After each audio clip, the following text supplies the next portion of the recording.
Global happenings today. We communicate, we analyze global news. Stay tuned. Hello, beautiful people. Welcome back to our channel. Some weeks back, actually, 18th of March, where the gubernatorial election took place. Lagos, in particular, was marked with a lot of atrocities, where the likes of MC Olomo called out some persons, insisting also at some point where he debunked it that he was actually referring to his neighbor, that's Iya Shukudi. But as we speak, United Kingdom have said to react to this because he did mention a lot of things. The election particularly was marked with violence, and some persons from Southeast were disenfranchised. Literally. Well, United Kingdom have decided to react to this because it has become a thing of phenomenon. It has become a thing of worry. And what they said may not all go well with the typical Lagosians, the typical bigots who believe that Lagos belongs to Southwesterners only. But they came in a different dimension. Let's just hear them out and hear the standpoint. And that's actually a universal standpoint, if you ask me. Well, according to the news, the United Kingdom has condemned the attacks on Igbos living in Lagos State during the state governorship election. Report has it that the British Deputy High Commissioner to Nigeria, Ben Llewellyn-Jones, gave the condemnation during an interview on Nigeria Info FM as at some few hours ago. He stated that people chanting anti-Igbo messages and walking on the streets by polling units on election day is totally unacceptable. Llewellyn-Jones stated that the strength and beauty of Lagos lies in its blend of culture and religion and should be recognized as a cosmopolitan city. He said, let me quote him word for word. He said, if you live in London, you're a Londoner. A British Pakistan is a Londoner. The British Prime Minister lives in London. My boss, the British Foreign Secretary, is clearly British Sierra Leone and lives in London. They are all Londoners. Why is it that people who pay taxes, who work, who provide teachers, who build businesses, who create jobs, who live in Lagos, who happen to be from a different ethnicity to some other people are not Lagosians? He's asking. Of course, they are. The strength of Lagos is its diversity. And if Lagos can't be that kind of cosmopolitan melting pot of culture and language and all the things it should be, then really, how is Lagos going to succeed? It's a good question. Well, according to him as well, I'm still quoting him, said people chanting anti-Igbo messages and walking on the streets by polling units on election day is totally unacceptable. Not just in Lagos, but also in Enugu and Rivers, where we had our teams as well, and many other places. It was a very much tougher day for voters, which shouldn't be, but we saw people vote in spite of that, which is truly impressive about the elections. I think the right question to people who have been driving this ethnic kind of languages would be, when you go to cities around the world like London, what do you see? When you see the success of those places, because the success of those places is not built upon division, but upon unity. I think that people who are still using that kind of language should stop.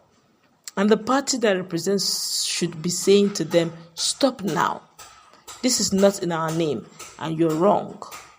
Wow, this is deep. But the question is, will the people really see it in this fashion? You go to London, you like what you see in London. You go to Dubai, you like what you see in Dubai.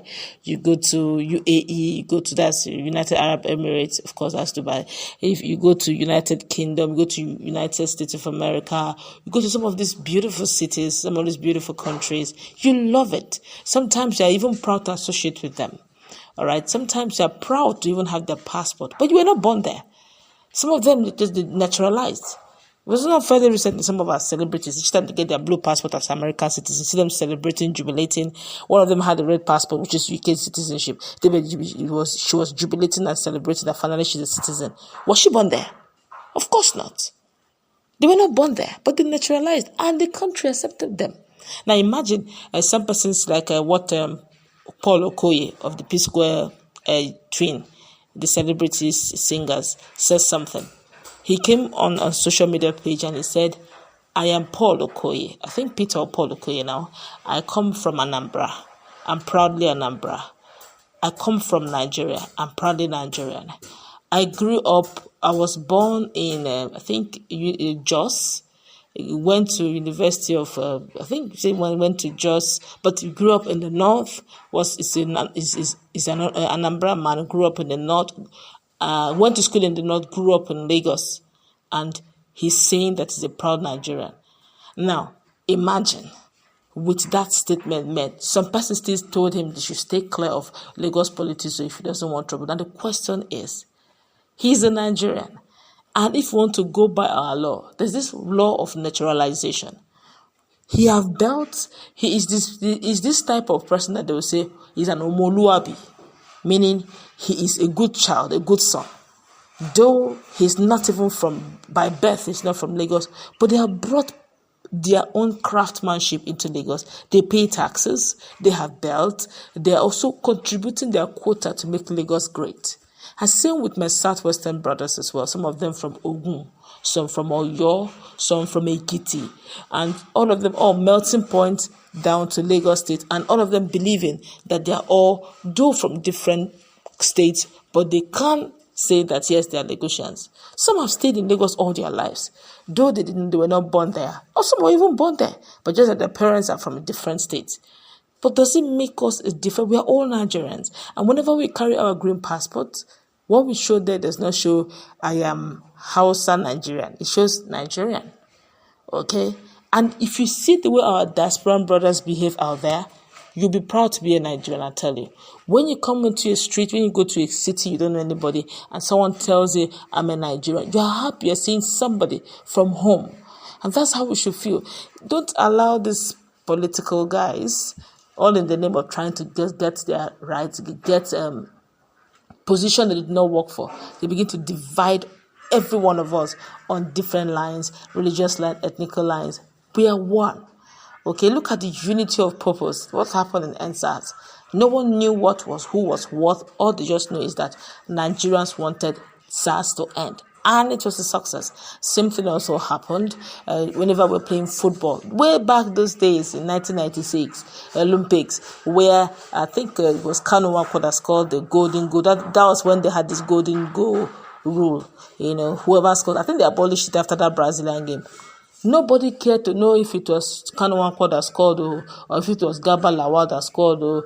What mattered was a Nigerian scored, Super Eagles scored, and Super Eagles won. And we all were in the streets celebrating because they are all Nigerians representing Nigeria from different walks of life, from different ethnicity, but all coming in the umbrella of the green passport. And that's exactly what this Deputy British Prime Minister is saying in a nutshell, that you all are one. Regardless, and in as much as you have naturalized in Lagos, you're a Lagosian. Well, if you differ, let's meet in the comment section.